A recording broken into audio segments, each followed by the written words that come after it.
To look at the hour's top stories. Treasury Secretary Nicholas Brady has blasted a proposed law that would limit credit card interest rates. The House takes up that legislation tomorrow. The Senate already passed the measure which would tie credit card rates to the IRS late tax charge, which is about 10%. Most credit card rates have stayed around 18%, while other interest rates have plummeted due to the weak economy. Banks claim the high rates cover losses from unpaid balances. Brady says the proposal to limit credit card rates will force banks to drop all but their richest customers. I think it's ill-considered. Anything that goes through Congress in 30 minutes on a subject as complex as this has got to be short of the mark. I think it's a legislation that's elitist.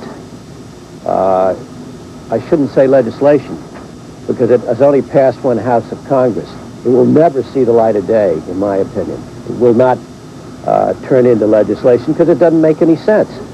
Brady blamed the legislation for Friday's 120-point drop in the Dow Jones Industrial Average. This January, Democrat Edwin Edwards will be sworn in as Louisiana's next governor. Yesterday, Edwards swept up 61% of the vote, capping a bitter and divisive campaign. His opponent, Maverick Republican David Duke, conceded the election late last night, but Duke refused to make any concessions when it came to the messages of his campaign. This leads some analysts to believe the former Ku Klux Klan leader has aspirations that reach beyond Louisiana. It sounds to me like he's getting ready to run against George Bush. I think he's got a lot of trouble he can make for Bush and the Republicans, not least on the quota issue. And if it's Pat Buchanan and David Duke out there bothering Bush, he's got a problem. Now we've got to, as a country, address the real concerns of real people. And they're falling behind. They're feeling the walls close in on them, and they're scared. And when people are scared, I grew up in the South, and I lived this kind of politics all my life. When people are scared, then they can be misled by demagogues like David Duke. And what you have to do is speak to their real fears and help this economy get going. Duke will be a guest on tomorrow's edition of Cryer and Company. That interview will air at 11:30 a.m. Eastern. A 13-year-old boy found chained, bruised, and weighing only 55 pounds in his parents' Texas trailer has died. Prosecutors say child injury charges against Jay and Linda Hill, the boy's parents, probably will not be upgraded to murder. The prosecutor said in Texas, deliberately withholding food does not fit the legal criteria for murder. Police say the teenager, Stephen Hill, was kept out of reach of food on a plastic chain for at least 6 months to discipline him. He died yesterday. Teachers in Chicago reached a tentative agreement today, avoiding the city's 10th school strike in the past 22 years. Details of the settlement have not been released. The teachers were demanding the school board make good on a 7% pay hike included in the union's contract. The board said it had no money to pay those raises. The teachers, school board, and school finance authority met through the night, with Chicago's Mayor Richard Daley intervening when bargaining stalemated. Weekend Reviews next. The CNN Weekend continues.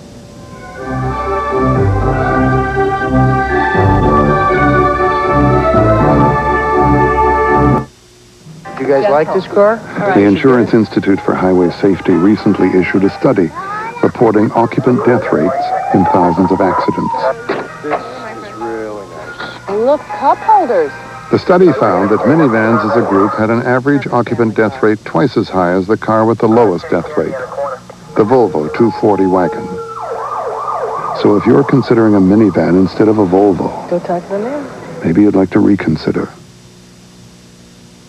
This Christmas, Radio Shack has something for people on the move. With Tandy's line of notebook PCs, we've got the features you need, quality engineered for rugged travel, and you get the same desktop power you've come to expect in the office.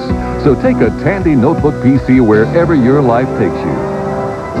4 different models to choose from, starting at $5.99. Only at Radio Shack, America's technology store. How does your Genie screwdriver door opener work? Let me see. I'll be right back, okay? When we hear the sound of the door, it means Dad's come home. Once I caught a catfish about this big. I really can't. I don't know how it turns, you know? Kara goes in and out with her bike. Jacob's in and out. All the kids are in and out. You got this big screw, see? And it's real long, and the thing just turns like that. Any mom with a lot of kids could use a Genie. Genie screwdriver, built for a lifetime. It rotates so the door slides real quiet. Today, human rights in China. Can the government clean up its reputation with a book? Then from India, giving a face to mankind's trials and triumphs. On CNN World Report, 3 p.m. Eastern today.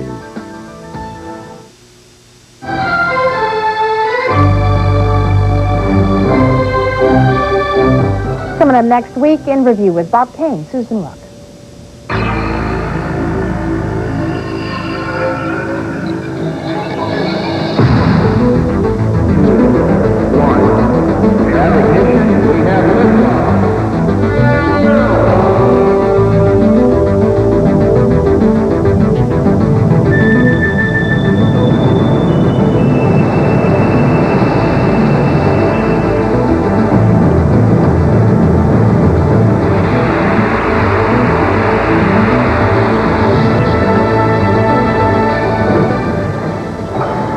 Louisiana voted and the nation watched. David Duke and Edwin Edwards bring simmering racial politics to a boil in their race to be the governor of Louisiana. The stock market nosedives. Amid new signs, the economy is in a holding pattern. And almost 3 years later, there are indictments in the bombing of Pan Am Flight 103. For Sunday, November 17th, this is Week in Review. Hello, I'm Bob Cain. And I'm Susan Rook. David Duke has fallen short in his bid for the governorship of the state of Louisiana.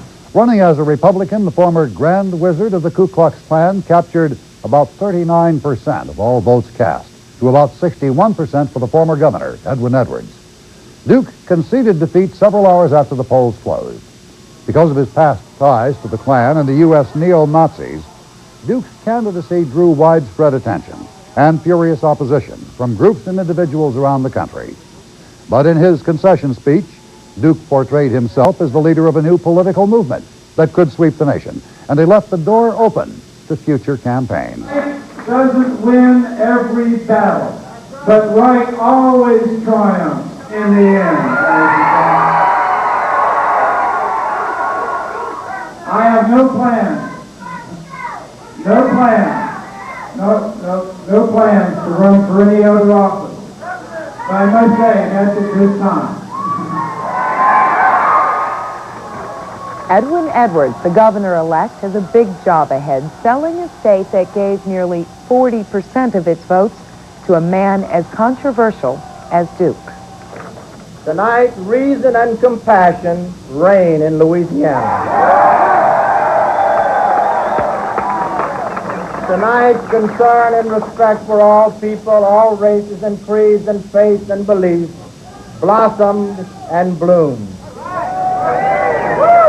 Let the word go forth from this night forward that Louisiana is a good place to live.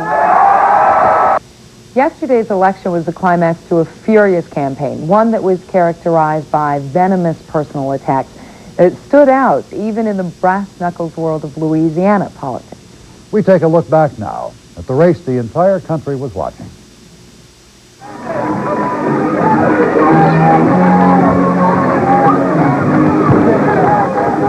We've had 20 years of Edwin Edwards in Louisiana politics. Isn't 20 years of Edwin Edwards enough, ladies and gentlemen?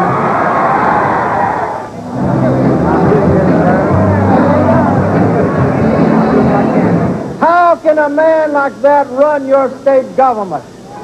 He cannot. All he wants to do is divide us. Haven't they been trying to raise racial fear and tension among the black people of the state of Louisiana? Think about it for a second.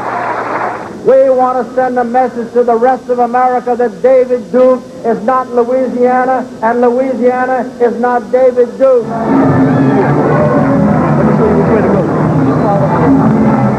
Edwin Edwards and David Duke delivered their best punches as the Louisiana governor's race went into the final round.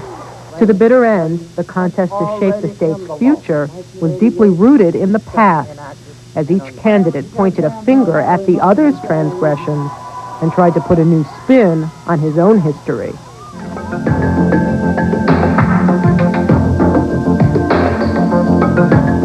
It was David Duke's history as a Ku Klux Klan leader and neo-Nazi that made this such a high-stakes, high-profile campaign.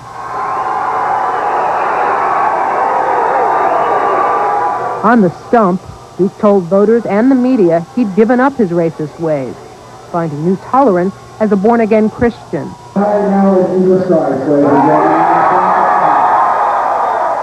But less than a week before the election, Duke was called on the carpet for his religious claims. His aide, Bob Hawks, quit the campaign, saying Duke's faith is phony. I have thoroughly satisfied myself as to David's relationship with Jesus is not as he portrays it to be when he's stage center trying to obtain votes. I've never seen him studying the Bible. I've never seen him reading the Bible. I've never seen him carrying a Bible.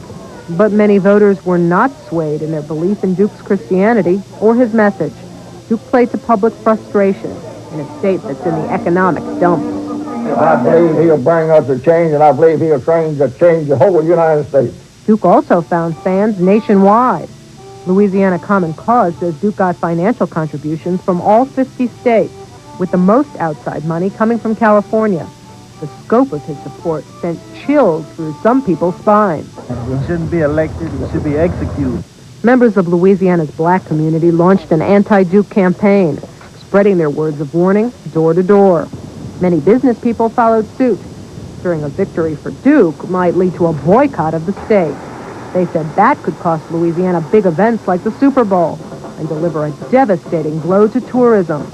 Duke's opponents drove home their message with TV ads blasting his background. David Duke was caught selling Nazi books and tapes from his legislative office. The GOP hopped on the bandwagon, denouncing Duke's campaign as a Republican. Governor Buddy Roemer, who lost to Duke and Edwards in the October primary, said he'd vote for Edwards. The race stirred such intense concerns and emotions that more than 60,000 new voters registered after Duke placed in the primary. For many, the contest was a matter of choosing the lesser evil. I was embarrassed when Governor Edwards was really high-rolling. We were getting the national attention that was not favorable because of his image. At the same time, I see David Duke as a white supremacist, and that is a bigger embarrassment to me. Edwards carries some heavy political baggage from his 3 terms as Louisiana governor. He was known as a womanizer and a gambler. He was tried on racketeering charges and acquitted, but the taint lingered. Edwards is nothing but a crook. He ain't done nothing but steal from us for the last 20 years, and he ain't gonna do it on my vote no more. Some of the press that this is Duke country. Well, it might be Duke country, but the people are Edwards people because you're here tonight. In this campaign, Edwards tried to recast his image and his place in Louisiana history. He got some help from a former U.S. attorney who had investigated him. Edwin Edwards is not an angel or a saint, but who among us is? He's not a liar. He's not counterfeit. He's not a hypocrite. He's not a crook. And thank God, he's not a hater. I have bit my tongue. I have changed some things that I would otherwise do. I'm not as brash and arrogant as I once was because I want this chance. I need this opportunity. It means something to me.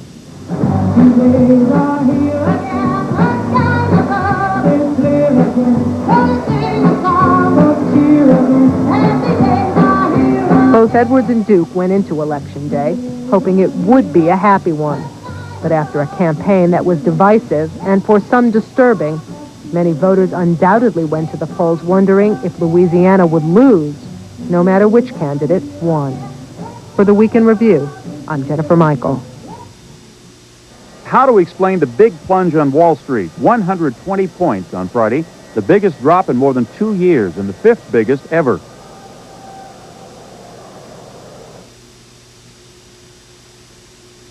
Power. Applied intelligently, its effects are magnificent. Witness the Oldsmobile Cutlass Supreme, powered by the world's largest 24-valve V6 engine and an electronic transmission. It's a car designed to provide a more intelligent standard of performance, measured not simply in miles per hour, but by a slightly different gauge, miles per gallon. Oldsmobile, the power of intelligent engineering. You've been up in the air for hours. Now you've got to make up the time. Aren't you glad Hertz has a faster, easier way to rent a car? #1 Club Gold. No paperwork, no stopping at counters, nothing to slow you down. You go straight to our gold parking area, where your car is waiting, ready to go. It's our fastest way to rent a car. I'm gonna make it. Call Hertz today for low daily rates on Lincolns with free unlimited mileage. We're America's wheels. What do we have here? Acute lower abdominal pain. I don't see any alternative. I don't either. We have to go in. Have we gotten the parents yet? I have them on the phone, Doctor. They're out of the country. Fax them consent forms, stat. That's the only thing we're waiting on. I don't know it. Okay. I've got it. Any minute now. Doctor, I've got the parents' signatures. Excellent. Here we go. Dex Facsimile, one of a wide range of business communication solutions from Fujitsu, the global computer and communications company.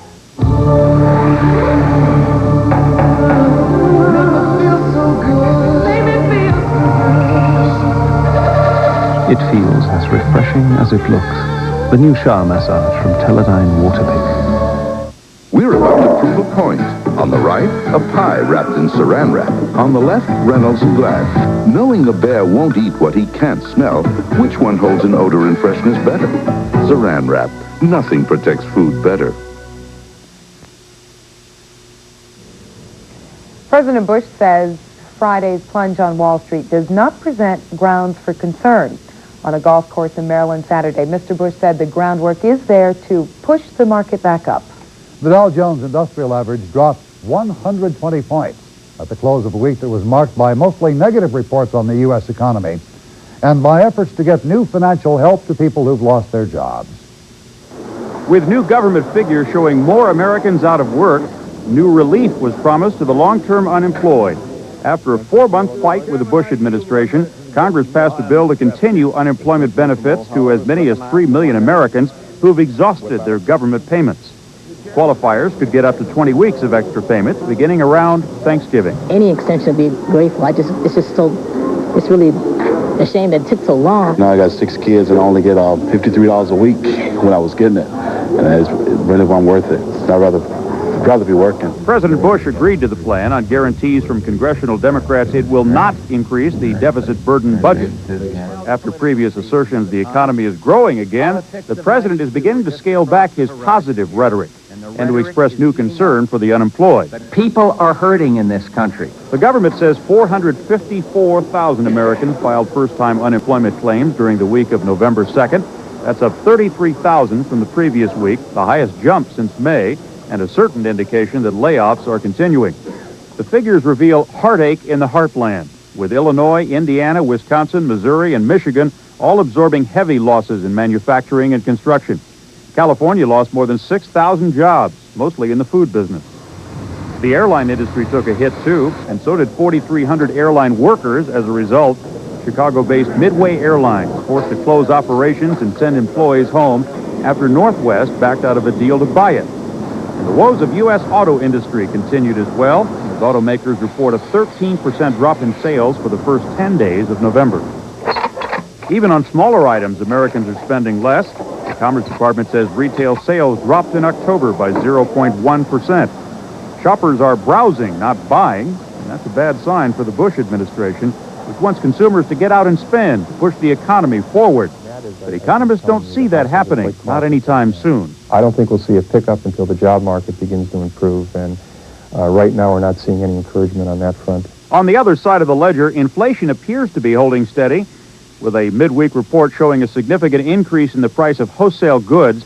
Analysts put greater stock in a Thursday report showing a minimal rise in consumer prices, 0.1%, the smallest in 7 months. I think the key point to keep in mind is that inflation is still showing moderation. In an economy that is so weak, where jobs are so hard to get, and companies continue to cut back, and consumers keep refraining from buying and balking at prices, it's hard to believe that inflation would be as high as 5% or 6%, or even 4%. But how to explain the big plunge on Wall Street? 120 points on Friday, the biggest drop in more than 2 years and the 5th biggest ever. Many called the market free fall a correction, noting that stocks had continued to rise, even as weeks' worth of evidence pointed to a stalled-out recovery. Traders who forecast an election year recovery may be hedging their bets. But in Washington, they're not pulling their punches as the pocketbook becomes a hot political issue. And sometimes I get this sinking feeling that the Democrats believe that they can win only if times are bad. They have a vested interest in seeing us fail. And what a tawdry, negative way to view this, the greatest country on the face of the earth. He's not flying overseas for publicity.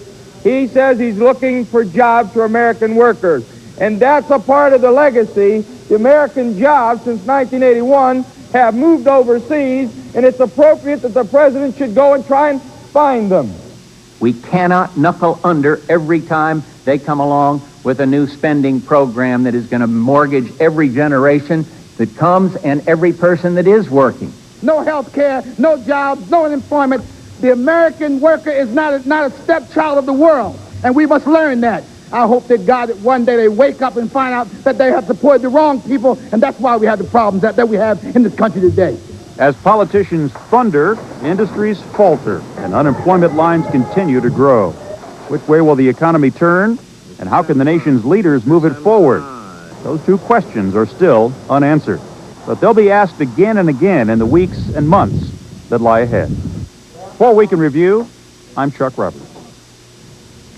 The United States and Britain are expected to push for multilateral moves against Libya on the heels of indictments accusing 2 Libyan agents of planting the bomb that downed Pan Am Flight 103 over Lockerbie, Scotland. That 1988 attack took the lives of 270 civilians, and it took investigators down a tangled trail of clues and theories, a trail that does not end with the 2 indictments. The story from CNN's Jonathan Mann. For nearly 3 years now, the question has haunted the rolling fields of northern Scotland. Who was behind the crime that killed hundreds of innocent people? Who planted the bomb that brought down Pan Am 103? Finally, there may be an answer. The defendants we indict today are Abdel Basit Ali Al-Magrahi and Lamin Khalifa Fima, officers and operatives of the Libyan intelligence agency. These defendants are fugitives from justice. This does not mark the end of the police investigation, although plainly it marks the most important public development to date in this unique criminal inquiry. In Lockerbie, they remember that night in December as the night when fire rained from the sky. 11 people from Lockerbie were killed, in addition to the 259 who lost their lives on board Flight 103. At the Washington news conference where the Libyan indictments were announced, U.S. Attorney Jay Stevens described what appeared on radar when the jumbo jet exploded. At 7:03, shortly before she turned out over the Irish Sea, instead of one object traced in the sky, there were 4, and then 10, and then 100, and then 1,000. As Pan Am 103 broke up at 31,000 feet. For the next hour, the radar tape tracks 1,000 pieces of debris falling across the north of Scotland, all the way to the North Sea, more than 70 miles away. What the radar beacon had witnessed at 31,000 feet, minutes later, brought a rain of death and terror to a little village of Lockerbie, Scotland. The first light of day in Lockerbie revealed the massive scope of the airline catastrophe, and it also marked the beginning of a massive hunt for the killers, involving investigators from the U.S., Europe, and the Middle East. They would begin by scouring nearly 1,000 square miles of Scottish countryside in search of the tiniest of clues. They would recover crucial parts of the plane and partially reconstruct it, eventually tracing the bomb to a baggage compartment in the forward cargo bay. Finally, they would conclude the device was planted by the 2 Libyans, who allegedly concealed it in a radio cassette player and stashed it in a suitcase. The suitcase was put aboard an Air Malta flight that went to Frankfurt, Germany. At Frankfurt, the suitcase was transferred to Pan Am Flight 103A to Heathrow Airport in London. At Heathrow, the suitcase containing the bomb was placed aboard Pan Am 103. Investigators say the operation was probably sanctioned by Libya's Colonel Muammar Gaddafi as revenge for the 1986 U.S. bombing of Gaddafi's headquarters in Tripoli. That attack itself was retaliation for Libya's purported involvement in the fatal bombing in Berlin of a disco attended by members of the U.S. military. For its part, Libya says it played no role in the Lockerbie bombing. Libya's UN ambassador calls the U.S. and British accusations nonsense. And he says Libya is being set up as an innocent scapegoat for others' misdeeds. Often isolated, Gaddafi's Libya does have a degree of support for its claim of being unfairly singled out. The Bush administration is covering up the role of Syria and of Iran in the bombing. Critics point to the fact that for months the prime suspect in the Lockerbie probe was Ahmed Jibril, a Palestinian terrorist with strong ties to Syria. Jibril's operatives were believed to have carried out the Lockerbie bombing on a bounty from Iran. I know for a fact that within the U.S. intelligence community and other allied intelligence communities, there has been a debate about whether this was explicitly a Libyan operation or whether, in fact, there are Iranian fingerprints. And I know this past month I spoke to several people who said that the debate was active and ongoing. But the White House says investigators found no evidence to implicate Iran or Syria, and it hints Libya could become a target of retaliation once again. We are now actively considering what actions to take. The wounds were inflicted nearly 3 years ago on a town in Scotland and on the families of the 270 victims. Scars remain that no indictment can heal. For whoever they are, the Lockerbie bombers are a long way from justice. For the Week in Review, I'm Jonathan Mann. U.S. Secretary of State James Baker arrived in China Friday on a controversial diplomatic mission. Baker is the highest-ranking U.S. official to go to Beijing since the 1989 government massacre of student dissidents at Tiananmen Square.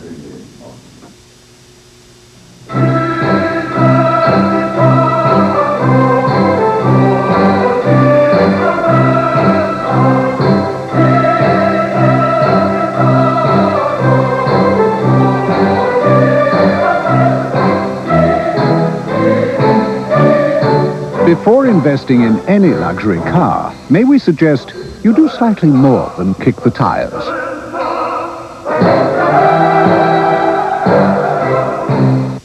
There's been a lot of talk these days about growth companies.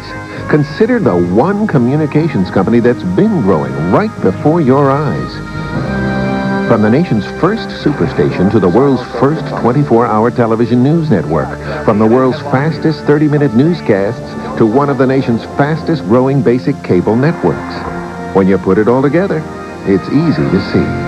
Turner Broadcasting System Incorporated, listed on the American Stock Exchange. Some dairies see industry standards as a place to stop. Not quality checked. We set our standards higher. Which is why it doesn't take a leap of faith to see why we taste fresher. Look for the check in the queue, where the fresh taste will tell you we're better, because we're better than we have to be.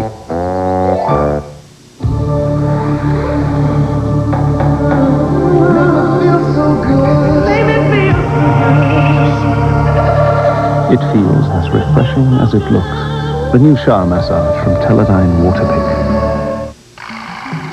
Its mission, the survival of our government. It is one of the nation's most secret programs. A 1-hour special assignment examines Doomsday Government.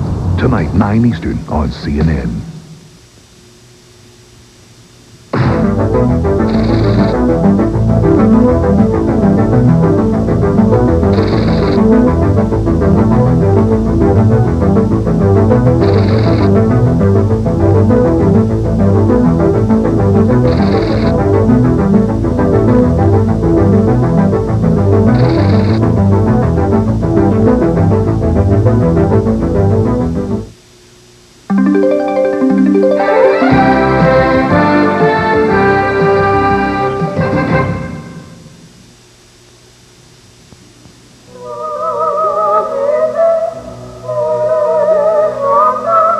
In these days of fashion and function, the time has indeed come for Vogue Vision's 2-for-1 eyewear sale. Bring your current eyeglass prescription to one of Vogue's 8 convenient vision centers or call for an appointment today with one of Vogue's certified optometrists.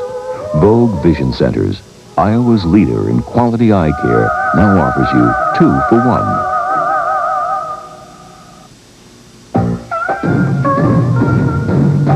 Buy a base Dodge Dakota, and you can dress it up inside and out with our special LE package for no extra charge. Order air conditioning too, and you can get our new 180 horsepower Magnum V6, also at no extra charge. And now get $750 cash back too. Dodge Dakota. Stu Hansen, Dodge City, under the Stars and Stripes, Ingersoll at Harding Road. This is CNN.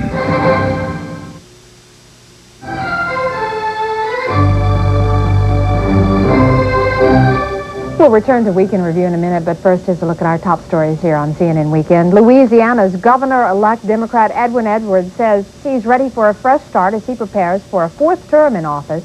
Edwards yesterday handily defeated Republican and former Ku Klux Klan leader David Duke. Edwards' 3 previous terms as governor were clouded with charges of buying support. Today he told reporters that jobs in his administration are not for sale. With 99% of the precincts reporting, Edwards has 61% of the vote to Duke's 39%. When Duke conceded defeat, he called for his supporters to pray for Edwards. Duke says he may have lost, but his message received a hearing across Louisiana and across the country. We were tremendously overwhelmed by power. We were outspent by millions of dollars. We had no endorsements. Every political machine in the state worked against us. The media went ballistic against us for days and days and days, and really the people of my state were threatened with economic blackmail. They were said if they voted for me, they'd lose jobs in industry and tourism, and people liked what I said. But the message, I think, still went out. Considering the tremendous opponents that we've had and the power that came against us, I think we did very well. Duke's term in the Louisiana legislature expires this year. He says he has no plans to run for any other office, but there has been speculation that Duke might run for Congress, the Senate, or challenge President Bush in some GOP primaries next year. Treasury Secretary Nicholas Brady says a bill to lower credit card interest rates is wacky, senseless legislation that never will see the light of day. As for the state of the U.S. economy, Brady says there's no reason to worry. When people realize that this is not, as the Democrats like to portray it, a depression, they refer to leaders of Congress talking about Hoover and all that kind of thing. It's entirely out of proportion. We're coming out of a recession. The recovery is slow. We'll make it. Don't worry about it. It's not going to be, people are not going to lose their jobs in mass. This is something we've been through before, and it always looks dark at the bottom of a recovery. Some economists say worries about the economy are behind the Dow Jones Industrial's 120-point drop on Friday. Brady blames the loss on the credit card bill. Democrats say the House of Representatives will take up the credit card issue. The bill already has been passed by the Senate. Bankers say the cap on interest rates would force them to deny credit cards to all but their most credit-worthy customers. Estimates say 60 million people likely would lose their credit cards. We'll have another check of the headlines at the top of the hour. Now back to Week in Review.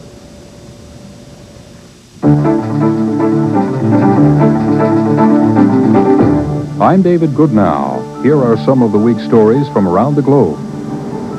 U.S. Secretary of State James Baker arrived in China Friday on a controversial diplomatic mission. Baker is the highest-ranking U.S. official to go to Beijing since the 1989 government massacre of student dissidents at Tiananmen Square. Baker had little to offer reporters upon arrival, but during a photo opportunity with the Chinese foreign minister, he said the trip presents an opportunity to talk about a broad range of issues, including areas where the two sides disagree. Since Tiananmen Square, human rights has been a major cause of friction between Beijing and Washington. The United States has raised official concern about the fate of protest leaders later imprisoned by the communist government. In a sign that little has changed in that respect, a party document prepared in advance of the Baker visit reportedly refers to the U.S. concerns as garbage. The aging Chinese leadership also declared its resistance to a U.S. push to pressure North Korea into halting its nuclear weapons program. And disagreements continue to cloud the U.S.-Chinese trade relationship. Earlier, Baker met with South Korean leaders in Seoul on security issues and prospects for Korean unification. Korean unification was also a topic in Tokyo in meetings between Baker and Japanese leaders. Baker called for a stronger role in world diplomacy by the Japanese, who were disappointed at President Bush's decision to postpone a trip to Japan that was planned for later this month. In Yugoslavia, a ship crowded with frightened refugees set sail Thursday from the Croatian port of Dubrovnik. It was the first passenger vessel to depart the port since October 1st, when Yugoslavian federal forces began a furious siege of the city. Women and children were chief among those allowed to board the ship, but several Dubrovnik officials got on too and reportedly held talks with federal government officials when the boat landed at Montenegro. Also Thursday, a ceasefire commenced after mediation by Lord Carrington, the European Community Envoy. It is truce number 13 between federal government forces and those of breakaway Croatia. Lord Carrington said agreement was also reached on allowing European peacekeepers to enter Croatia in hopes of preserving the truce. Earlier in the week, shells continued to fall on the embattled Croatian city of Vukovar. One witness to the federal forces' assault said there's nothing left to save in the city except human lives. In Moscow, Mikhail Gorbachev announced another plan to hold together some semblance of the Soviet Union. Key details of the plan are said to remain unresolved, but it reportedly would strip central authorities of all powers they currently hold, except those pertaining to international diplomacy, strategic nuclear arms, and aspects of monetary policy. Those taking part in the Union would belong to something called the Union of Sovereign States. The Soviet Union would cease to exist. The latest plan is a long way from becoming reality. 5 of the 12 republics, including the powerful Ukraine, have not signed on, and those that accepted it in principle will have the chance to discuss it further amongst themselves. For Week in Review, I'm David Goodnow. I am very happy because now maybe all the citizens and all the children in Cambodia can join together and find happiness.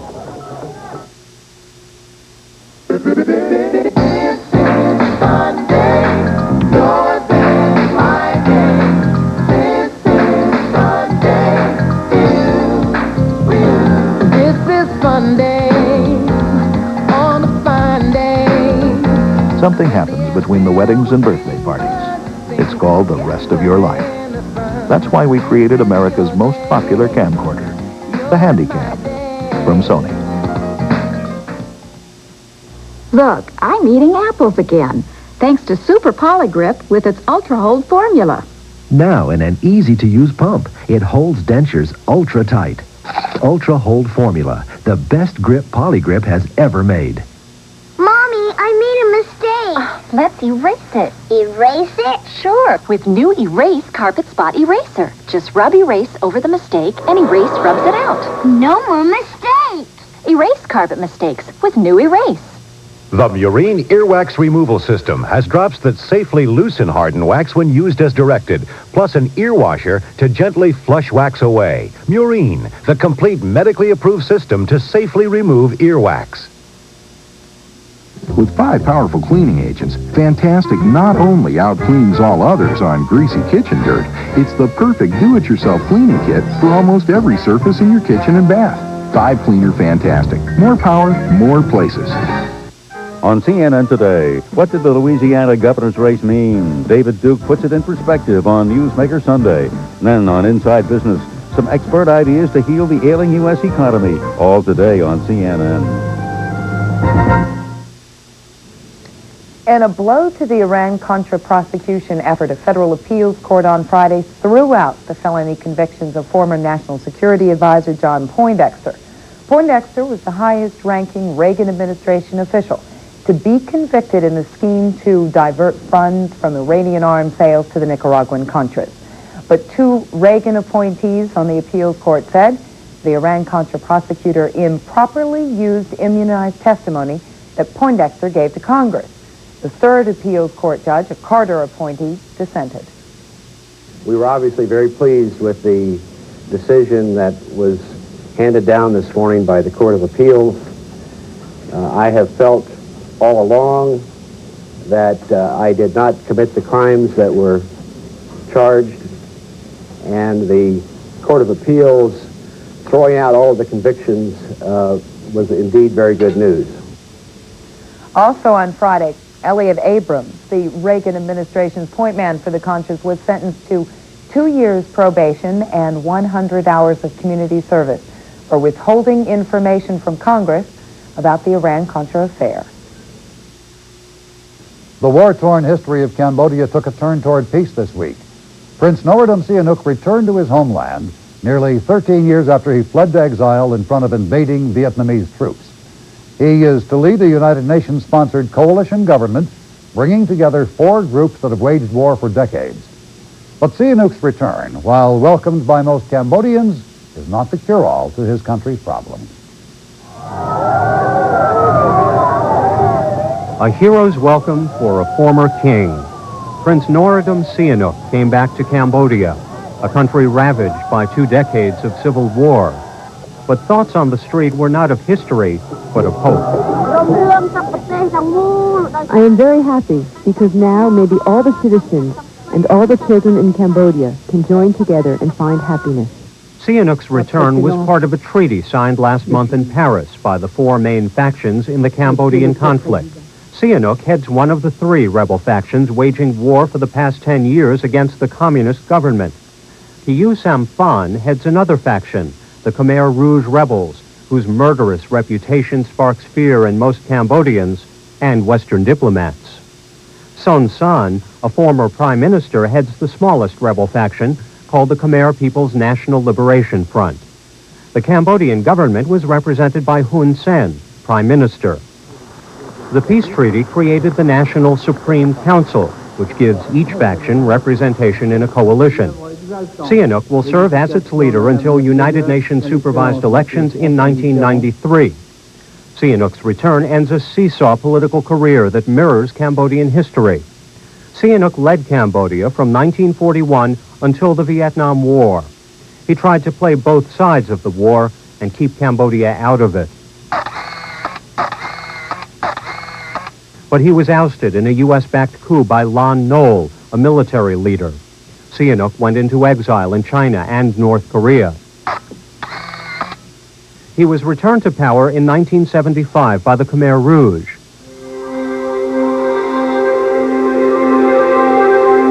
The Khmer Rouge launched a reign of terror in pursuit of secretive leader Pol Pot's Marxist vision of a pure agrarian society.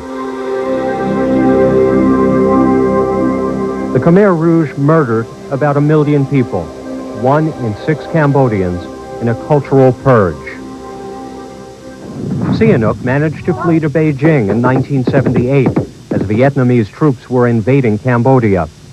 In 1989, after a decade in power, the Vietnamese withdrew, leaving Hun Sen in power. He immediately stepped up efforts for peace talks, which after several failures led to last month's treaty. But the peace treaty does not solve Cambodia's problems. The economy is in tatters after 20 years of fighting and economic isolation.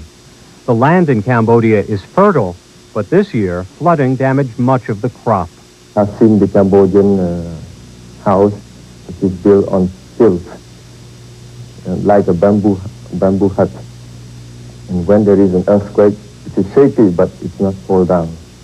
This is, I think, the best image for the Cambodian economy. And so far, it is in fact, it is a little too shaky for us now. There is also the issue of hundreds of thousands of refugees. Many are in Thailand, living in squalor, and waiting for a chance to return. Under the peace plan, many will return with United Nations funding and support. There isn't enough food, there isn't enough water, there's no infrastructure, there are no medicines. The conditions are very, very bad. But refugees have become political property. The 3 rebel factions who will face off in the 93 elections are trying to repatriate refugees onto land each faction controls. Already, the Khmer Rouge has been accused of forcing tens of thousands of people onto its land. For many Western diplomats, the Khmer Rouge presents the greatest threat to continued peace for Cambodia. Though they claim to want peace, many Cambodians have bitter memories of their reign. The presence of United Nations troops is meant to thwart any rebel military action. The question for Cambodians is how tightly the UN peacekeepers can maintain control until free elections take place. After that, at least according to the peace plan, Cambodia's history is its own to write. For Week in Review, I'm Jeff Offgang.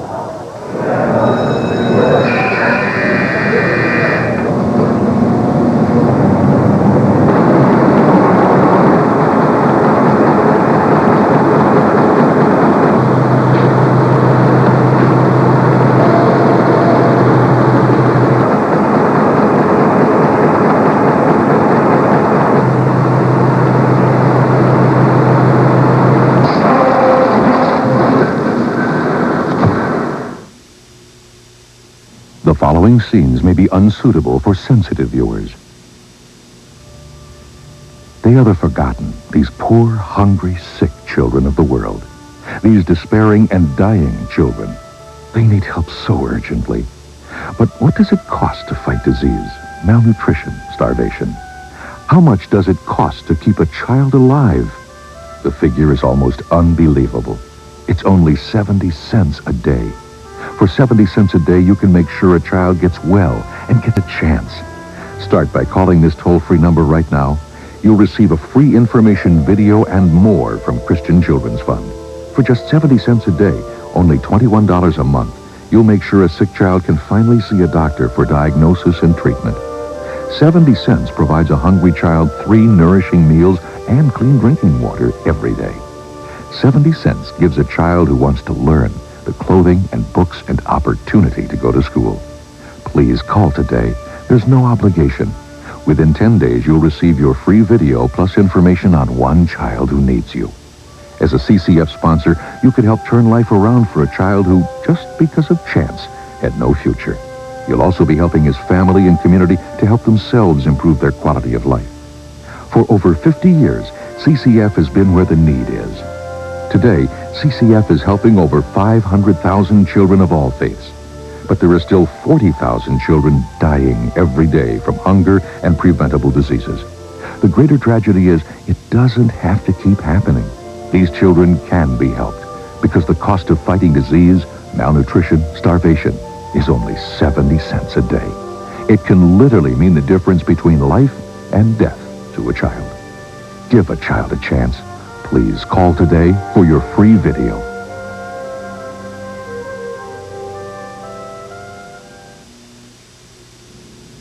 On display at the Yarrow Art Gallery in New York, the work of Yugoslav naive painter Ivan Rabuzin. Rabuzin is considered one of the leading naive painters living and working today.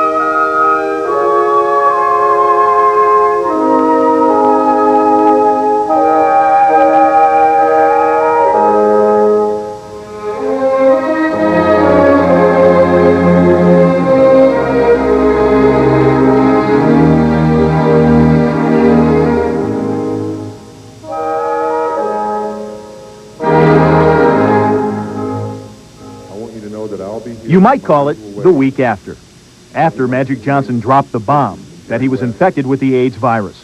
The fallout was immediate and widespread. How does your Genie screwdriver door opener work? It just kind of whirls. It goes... I push the button on the garage and the door opens just like that. So it's kind of like a long screw that just kind of steadily draws the door up on an even pace. As opposed to a chain, and if you've ever seen a chain on a bicycle, you'll know that it jerk. The thing I don't like about bicycle chains is bicycle chains have links in them, and links tend to come undone. Genie screwdriver, built for a lifetime. This is a typical Saturday at the Miller house.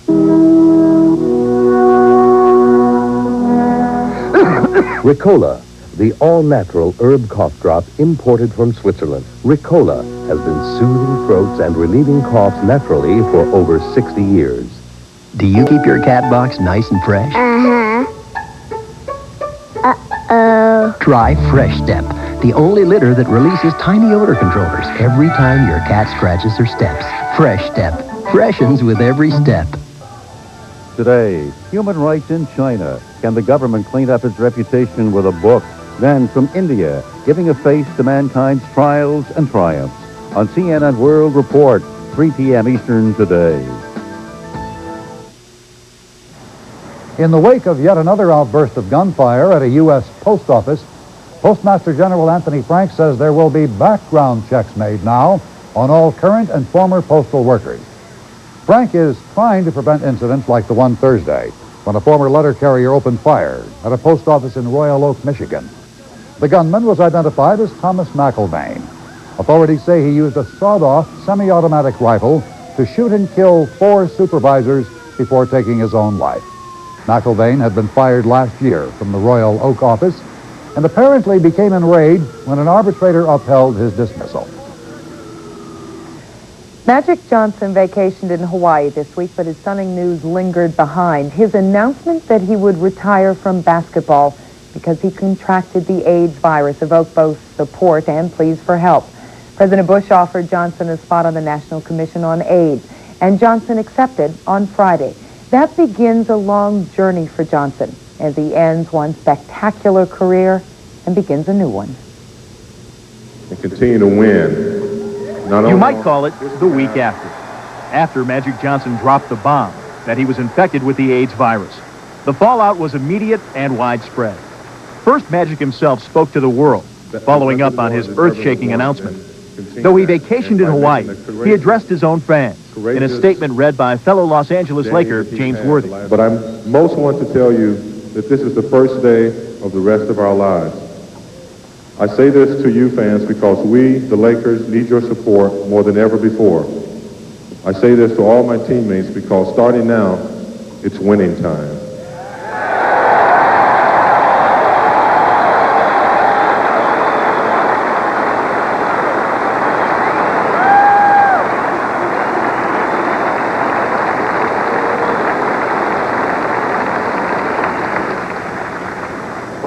And I'm saying it to myself because I have an important battle to fight.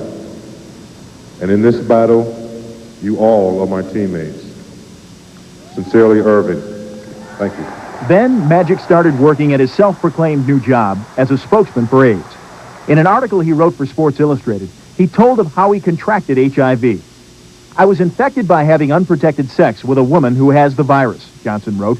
"The problem is I can't pinpoint the time, the place, or the woman." And in terms that expose the life of a professional athlete, he wrote, "Before I was married, I truly lived the bachelor's life. I was never at a loss for female companionship." In an accompanying article, other professional athletes told of how widespread and pervasive casual sex is in professional sports. Also in the article, Johnson denied rumors that he was a homosexual, suggested that he might still play on next year's Olympic team, and volunteered to serve on President Bush's National Commission on AIDS. Later in the week, Mr. Bush offered Johnson that position, made vacant by the death of Belinda Mason earlier this year. But Mr. Bush was not the only person seeking Johnson's help. Thousands of requests poured into Johnson, from AIDS organizations trying to take advantage of Johnson's plans to be a spokesman for the virus. Obviously, every organization sees this as a perfect time to capitalize on this tragedy, if you will, but on the courageousness of Magic Johnson to get this word out and keep this first and foremost in front of the people of the United States and the world. The HIV virus that I have. Magic's forthrightness about the virus impressed at least one television network to change its policy on condom ads. Fox Television said it will start allowing condom ads to appear on its network. Many observers had predicted Magic would lose his many endorsement contracts after the announcement. Instead, one of those companies, Converse, announced it will not only keep Magic as a spokesperson, but feature him in a new AIDS awareness campaign. And Converse says it will also donate $100,000 to the Magic Johnson Foundation. We cannot deny that anytime you do anything like this, and certainly it's a positive public relations program, that there is some commercial value. But the main purpose and intent is simply to support Magic in a very difficult time and in his new endeavor. Back on the court, the NBA started to deal with the loss of a competitor, but also began the hard work of supporting a friend in need. Charles Barkley, the rugged Philadelphia 76er forward, showed his compassionate side by changing the number on his uniform from 34 to 32, Magic's number during his years of greatness with the Lakers. The Lakers struggled shortly after the announcement, but have righted themselves since. For the rest of the world, it has been a week to look back on Earvin Johnson's spectacular career as perhaps the best basketball player ever. And it was a week to wait for the man we call Magic to return to the scene and begin his new career as certainly the most famous carrier of the AIDS virus. For the Week in Review, I'm Vince Cellini. And that is This Week in Review. I'm Bob Cain. And I'm Susan Rook. Enjoy your week. If you would like to order teaching materials related to this program, the number to call is 1-800-367-3170, Monday through Friday.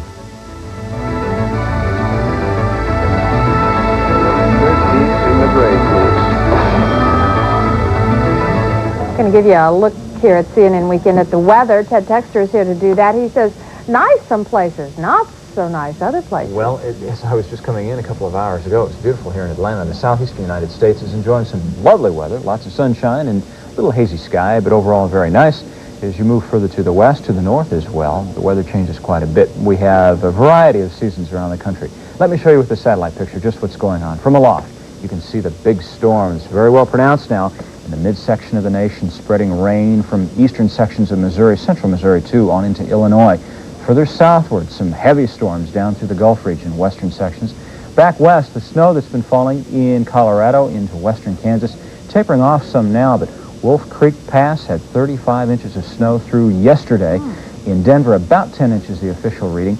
Lots of sunshine around the balance of the nation until you go into the northwest, where it is raining and very windy still with the storm moving in there. Yet another one back behind it. Here's the CNN color radar summary to show you just what's falling. Rain showers extending all the way from the upper Midwest, Mississippi River Valley, straight southward on into the Gulf. Some of them with the brighter colors you see, that's the heavier rain. Down southern tip of Florida, the Keys receiving some rain showers. And back further westward, not showing up quite so well, but there is rain and snow through the western United States. That's good news. Too terribly dry there. Here's what will happen throughout the day tomorrow to get you started on your work week. Soggy through the Great Lakes region, spreading southward. All of the rain moving east very slowly. Lots of clouds, some snow in the west. Now these forecasts for cities around the nation this afternoon.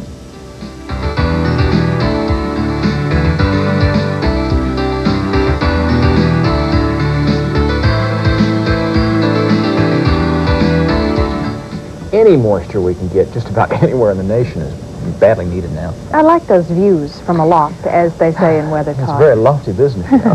Thanks, Ted.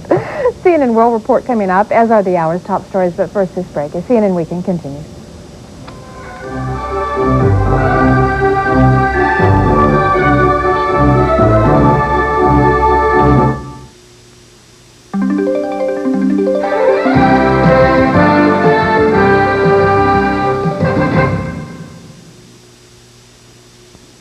Homeowners, ABC Seamless Siding can bring you 4 major benefits. They are 1, lower your fuel bills.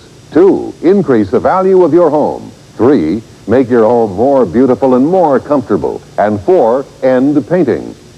The owners of these beautiful homes will have no trouble finding ready buyers, so they'll get more money if they sell.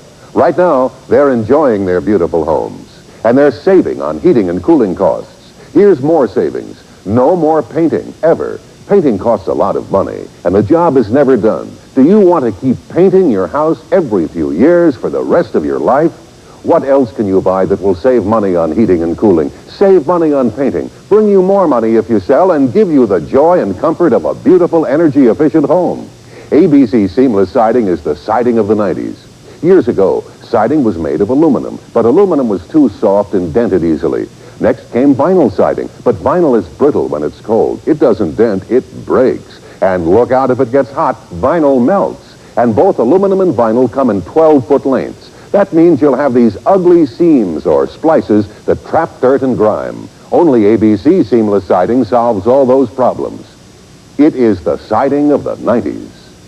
Someday, all siding will be made like this. Hi, folks. My name is Bruce Carpenter. I represent ABC Seamless Siding. Maybe I visited with you in your home. If I haven't, it's time we got together. Now is a great time for you to put ABC Seamless Siding on your home. Remember, at ABC Seamless, our employees work year-round.